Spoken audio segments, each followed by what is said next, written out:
সরাসরি হুমায়ুন কবিরের কাছে চলে যাব। হুমায়ুন, একটা কথা বলুন, গত সপ্তাহে এই অনুষ্ঠানে যখন বসেছিলেন তখন ভেবেছিলেন যে এই মসজিদের আবেগে এত মানুষ, কেউ ওই ইট ভাটার ইট মাথায় করে, কেউ টাকার বস্তা নিয়ে কাতারে কাতারে শিলান্যাসে হাজির হয়ে যাবেন, এবং যে টাকা গুনতে গিয়ে, আমি জানি না সংখ্যাটা আপনি বলতে পারবেন এখন কত বেড়েছে, 48 ঘন্টায় 2.5 কোটি গুনে উঠতে পারবেন আপনার লোকজনেরা?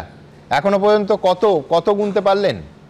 নমস্কার। নমস্কার সুমনবাবু, আপনার প্রশ্নের উত্তরে আমি জানাই যে আমি এতটা প্রত্যাশা করিনি। আমি যখন 2024 সালের 12ই ডিসেম্বর কলকাতায় এই বাবরি মসজিদের ভিত্তি স্থাপন করব, 6ই ডিসেম্বর 2025, তখন আমার এটুকুই ইচ্ছা ছিল, বা বাবরি মসজিদ প্রতিষ্ঠিত ছিল ভারতবর্ষের উত্তরপ্রদেশের অযোধ্যা নামক জায়গাতে।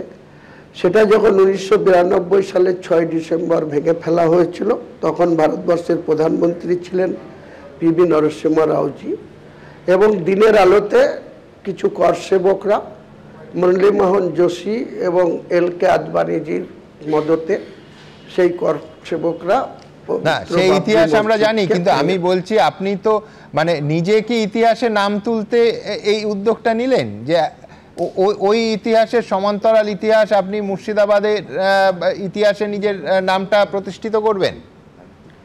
আমি এইরকম কিছু ভাবিনি যে আমার নাম ইতিহাসে তুলতে হবে, বা আমার নাম ইতিহাসে উঠে যাবে, বা এত পরিমাণ আর্থিক সাহায্য, বা এত ইট পাথর বালি সিমেন্ট রড, এত তাড়াতাড়ি মানুষ এত আবেগপ্রবণ হয়ে আমার ডাকে সাড়া দিয়ে এইভাবে যে গোটা রাজ্য থেকে, এমনকি রাজ্যের বাইরে ঝাড়খণ্ড অন্যান্য জায়গা থেকেও এইভাবে আর্থিক সাহায্য আসবে, এমনকি আমার কাছে লাগাতার গত দুদিনে কাতার, সৌদি আরব, বাংলাদেশ এসব থেকেও ফোনে যোগাযোগ করা হয়েছে ব্যাংকের টাকা ঢোকানোর জন্য। কিন্তু ব্যাংকের ম্যানেজার বা চিফ ম্যানেজার এসবিআইয়ের সঙ্গে আজকে বিকেল 5টার সময় আমি কথা বলেছি, তাতে ওনারা বলছে কালকে একটা অ্যাপ্লিকেশন করতে হবে আমার ওই যে ট্রাস্ট, সেই ট্রাস্টের জেনারেল সেক্রেটারি হিসাবে আমাকে, যেখানে আদার কান্ট্রি থেকে এই ব্যাংকে টাকা আসতে পারে, ওদের কি একটা সিস্টেম আছে সেটাকে অ্যাক্টিভেট করে দেওয়ার জন্য। তো আমি ম্যানেজারের সাথে কথা বলে কালকে আমি একটু থাকবো না, মানে এত টাকা ঢোকানো ব্যাংকের ম্যানেজার বা আপনিও খুব স্বাভাবিকভাবেই অভ্যস্ত নন। কিন্তু আমার প্রশ্ন হচ্ছে যে এখনো আপনার দল তৈরি হয়নি।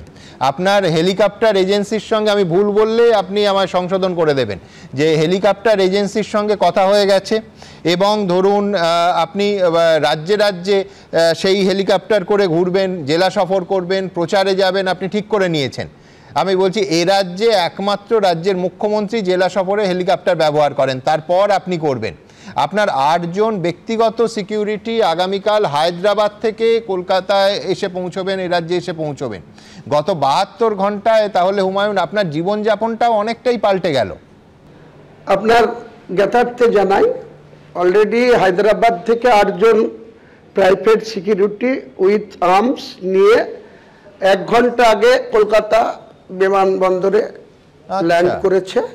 তারা অলরেডি সেই সিকিউরিটিরা রাজ্যের ডিজিপির সঙ্গে যোগাযোগ করছে, এবং এসপি মুর্শিদাবাদ কে সানিরাজের সঙ্গেও যোগাযোগ করছে। তারা আমার সিকিউরিটি হিসাবে কাল থেকে নিয়োগ হবে। আমি যেহেতু খুব সকাল সকাল বেরিয়ে যাব আমার জেলা থেকে, ওনারা হয়তো রাত্রি 12টা-1টায় আমার বাড়িতে আসবে, তারপরে আমি মুভমেন্ট করব যখন, তখন আমার যে ওয়েস্ট বেঙ্গল পুলিশের 3 জন সিকিউরিটি আছে, তারা বাকি 8 জন আমার সঙ্গে অ্যাক্টিভেট থাকবে, আমার সঙ্গে যোগ দেবে। এটা হচ্ছে বিষয়। পাশাপাশি আপনি সেকেন্ড পয়েন্ট যেটা বললেন, হেলিকপ্টার অনুসরণ করতে পারছি না।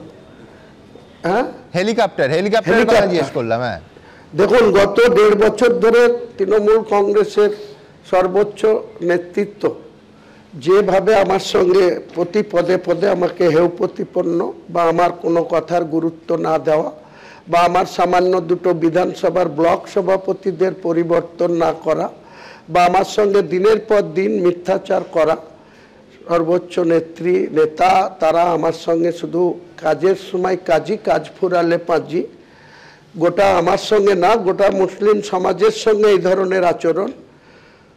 থার্ড টাইম যখন 2021-এ মুখ্যমন্ত্রী হয়েছেন তখন থেকে আমি লক্ষ্য করেছি, কারণ সেকেন্ড টাইম যেটা 16 থেকে 21 আমি ছিলাম না, আমাকে বহিষ্কার করা হয়েছিল 2015 সালের 25শে ফেব্রুয়ারি।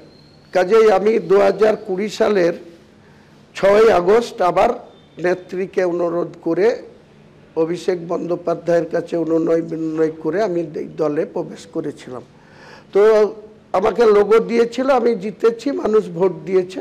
সে মমতা বন্দ্যোপাধ্যায়ের ক্রেডিট হতে পারে, সে তৃণমূল কংগ্রেসের ক্রেডিট হতে পারে, এ ব্যাপারে আমার কোনো বক্তব্য নাই। কিন্তু আমি জেতার পর থেকে ন্যূনতম কোনো কথা আমার শোনা হয়নি, আমার বিধানসভায় কোনো অ্যাডিশনাল ফান্ড দেওয়া হয়নি। সেই জন্যই আপনি, অর্থাৎ আপনি দেখিয়ে দিতে চাইছেন যে শুধু রাজ্যের মুখ্যমন্ত্রী না, আমিও হেলিকপ্টারে, আমিও চপারে উঠতে পারি এবং সমান্তরালভাবে আমিও প্রচার করব। মানে কোথাও একটা আপনারই ভাষায় কোট অ্যান্ড কোট যে অবহেলা আপনাকে করা হয়েছে, যে আপনার মর্যাদা দেওয়া হয়নি, আপনি হেলিকপ্টারের মাধ্যমে মানে সেটাও একটা বার্তা দিতে চাইছেন। দ্বিতীয় প্রশ্ন আমি একেবারেই করে নিই, যেহেতু দূরত্বর একটা সমস্যা আছে, সেটা হচ্ছে আপনি কালকেই ঘোষণা করেছেন যে আপনি মিমের সঙ্গে জোট করছেন। আপনার সিকিউরিটি অফিসাররাও সব হায়দ্রাবাদ থেকে আসছে। আমি বলছি কোথাও কি মানে হায়দ্রাবাদের ওপর খুব বেশি ভরসা করছেন? মানে মিমের মতো এজেন্সিও বেছেছেন হায়দ্রাবাদ থেকে।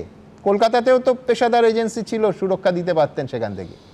কলকাতার যারা ছিল তাদের যে কথাবার্তা বলা হয়েছিল গত দুদিনে, যখন আমাকে দিনের পর দিন আদার্স স্টেট থেকে জানে মেরে দেওয়ার হুমকি দেওয়া হচ্ছে, ডাইরেক্টলি আমাকে অনেক বাজে কথা বলা হচ্ছে এবং বলা হচ্ছে বাবরি মসজিদ তৈরি করার আগেই আমাকে পৃথিবী থেকে সরিয়ে দেওয়া হবে, এই ধরনের হুমকি দিচ্ছে। তখন আমাকে স্বাভাবিকভাবে আমার সিকিউরিটির প্রশ্নে, রাজ্য সরকারের যে 3 জন সিকিউরিটি আছে, তো সেই সিকিউরিটি এখনও ওঠায়নি। আমি নিশ্চয়ই রাজ্য সরকারের কাছে কৃতজ্ঞতা জানাবো মুখ্যমন্ত্রীকে বা পুলিশ মন্ত্রী হিসাবে, যেহেতু আমার সিকিউরিটি উড্র হয়নি।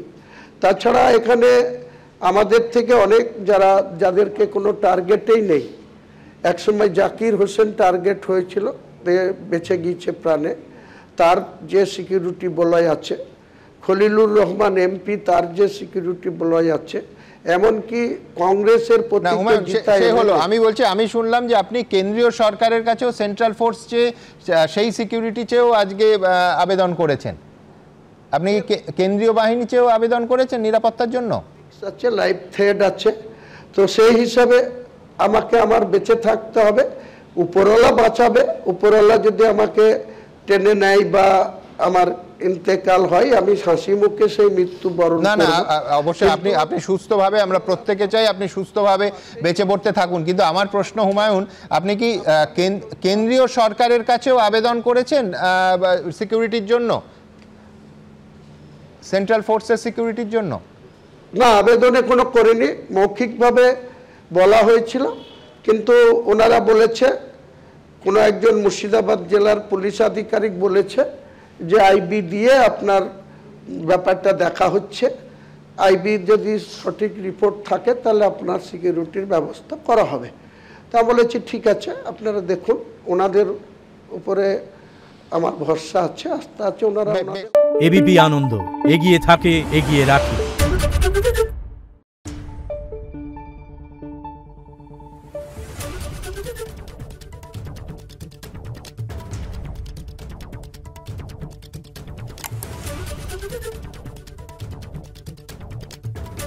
Thank you.